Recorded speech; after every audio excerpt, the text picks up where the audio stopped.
बांग्लादेश के वजीर आज़म को इंडिया चाहता है कि वो ब्रिक्स समिट के लिए आएँ। तो इस सिलसिले में जो स्पेशल त्रिवेदी साहब, जो एम्बेसडर साहब हैं, त्रिवेदी साहब, दिनेश त्रिवेदी साहब, जी हाँ। उनको जो है वो बड़ी टास्क दी गई थी कि मनाएं।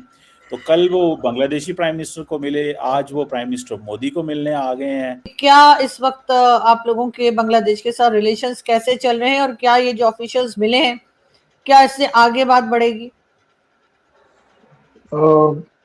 ऐसा करते हैं, हम किसी मीडिया के ऊपर क्यों बिलीव करें, जो प्रूफ अवेलेबल है उनको इवैल्यूएट कर लें।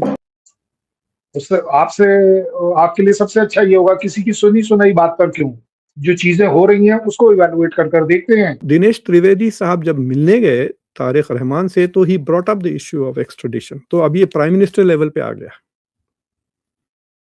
सो अब उसमें ये होगा कि India at some point will have to say yes और नो। दोस्तों, आप सभी लोगों को मालूम है कि भारत में जल्द ब्रिक्स की भी समिट होने वाली है।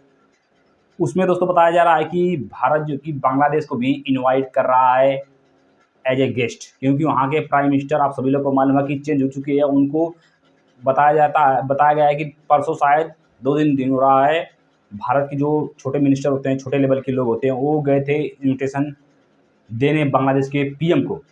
तो देखते हैं दोस्तों, क्या बांग्लादेश भारत ब्रिक्स समिट में आता है या नहीं। लेकिन पाकिस्तान में इस वक्त जो कि बड़ी चर्चा हो रही है उसको लेकर, इस वीडियो में दोस्तों पहले देख लेते हैं पाकिस्तानियों की राय, क्या बोलते हैं पाकिस्तानी।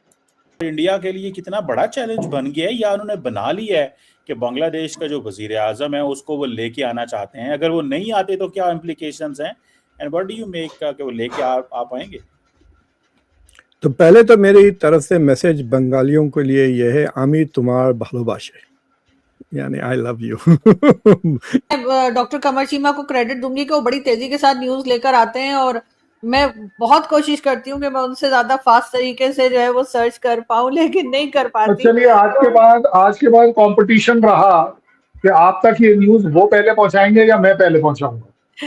बिल्कुल ऐसा ही है।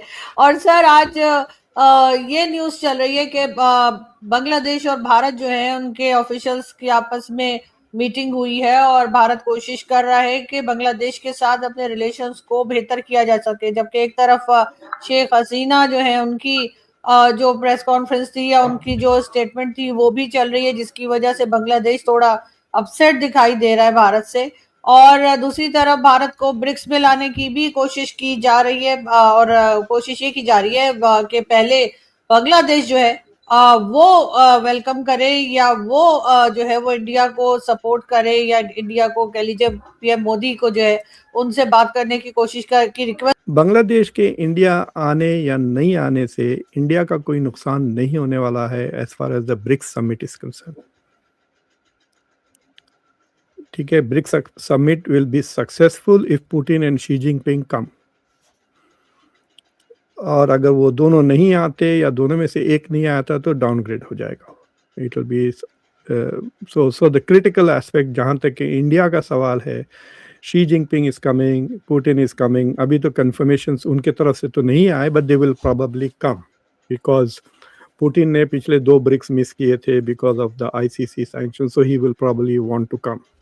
और he wants to send the message के पिछले चंद हफ्तों में जो डैमेजेस हुए हैं, काफ़ी नुकसान कर रहा है ना यूक्रेन, एक दूसरे पे काफ़ी नुकसान कर रहे हैं वो दोनों countries. So the war has escalated, so he is going to show के I am still in charge वगैरह। तो जहाँ तक कि बांग्लादेश का सवाल है, कि मुझे लगता है कि India wants to improve relations with Bangladesh, but wants to use Sheikh Hasina as a leverage against Bangladesh. अगर चीज ठीक पाएंगे तो ठीक है, नहीं पाएंगे तो गलत है, उसमें क्या बड़ी बात है। कोई मना कर पाएगा? 4000 किलोमीटर का मेरा और उनका बॉर्डर है, और उस बॉर्डर के ऊपर कोई टेंशन नहीं है, ये तो मानना पड़ेगा। कहीं कोई फायरिंग नहीं हो रही है, कहीं कोई डिप्लॉयमेंट नहीं हो रही है, कहीं कोई हमारे डिफरेंसेस नहीं है। बॉर्डर रिलेटेड बात कर रहे हैं, हमारे उनके बीच में बॉर्डर रिलेटेड क्या डिफरेंस है वो भी बता देता हूँ। हम वहाँ फेंस बनाना चाहते हैं, कुछ एक जगहों पर वो लोग उस फेंस को इसलिए नहीं बनाना चाहते हैं क्योंकि वहां के लोग इधर उधर माइग्रेट कर जाते। 1996 का हमारा और उनका पानी का शेयरिंग का गंगा वाटर का एग्रीमेंट है, अभी भी चल रहा है, पहले भी चल रहा है, कहीं कोई डिफरेंसेस नहीं है। अगर इसी को हम कंपेयर करें पाकिस्तान के साथ, वहां पर हमारी टेंशन है, बट इस बारे में आपने कहीं अगर कुछ सुना हो तो आप बता दीजिए। गंगा वाटर शेयरिंग ट्रीटी 1996 से रिलेटेड कहीं कोई टेंशन दिख रही है?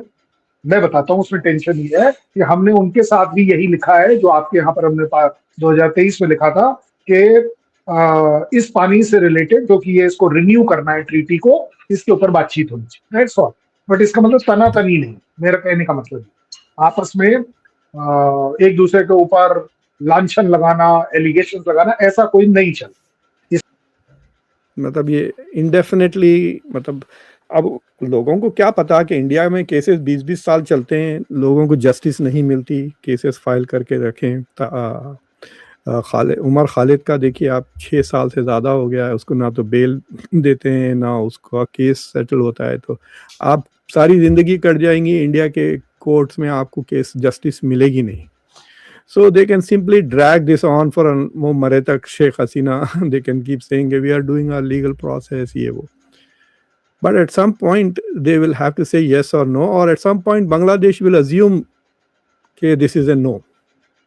लेकिन कोई कंट्री का पॉलिटिशियन कहीं किसी दूसरी कंट्री में चला जाता है, बाय चॉइस जा रहा है या उस समय की सिचुएशन डिमांड कर रही है, वगैरह वगैरह। अब आपकी बात की उनके यहाँ खिलाफ केसेस हैं, उनके खिलाफ केसेस हैं, जुडिशरी में उनके डिसीजन होना चाहिए, और जो जुडिशरी ठीक पाए वो बात होनी चाहिए, कौन मना करे। लेकिन उनके खिलाफ जो उनको फांसी की सजा दी गई है, वो उनका पार्ट बिना सुने दी गई, उनका पार्ट रिप्रेजेंट नहीं हुआ है।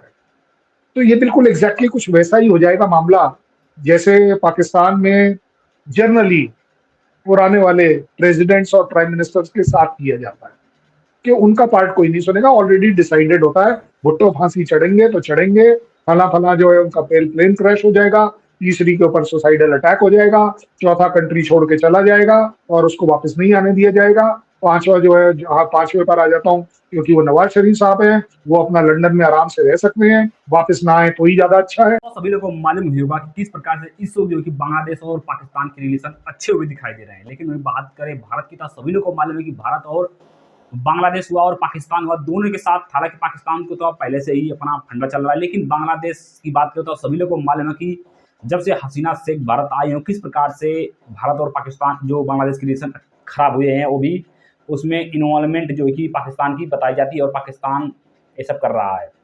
लेकिन जो नई गवर्नमेंट आई है बांग्लादेश में दोस्तों, उनको इन्विटेशन मिल चुका है भारत की तरफ से ब्रिक्स में आने के लिए, क्योंकि आप सभी लोगों को मालूम है कि हाल ही में बांग्लादेश ने रिक्वेस्ट की है कि हमें जो कार्टन होता है, जो भारत से सामान पहले आ रहे थे, उसको चालू किया जाए, लेकिन भारत ने इसको प्रॉपरली अभी बंद किया हुआ। हालांकि कुछ जैसे बिजली हुआ, उसके बाद डीजल पेट्रोल हुआ, जो भारत का पाइपलाइन है बांग्लादेश जाता, उसको चल रहा है, लेकिन जो और भी चीज़ें होती हैं वो भारत ने उसको रोक रखा है कि इनकी भी औकात पता चले कि भारत के सामने इनकी औकात क्या है। लेकिन ये सोचते हैं कि हम जो कि बड़े देश हैं, चाइना हैं या उससे हैं, भारत को आगे दिखाएंगे। ये बेचारे भारत से आज़ाद होकर, भारत ने आज़ाद करवाकर, भारत के ही टुकड़ों पर पलने वाले आज भारत को आंखें दिखाने चले हैं। भारत ने भी इनकी औकात दिखा दी है। इस पर आप क्या राय कमेंट से बताएगा। मिलते हैं नेक्स्ट वीडियो में।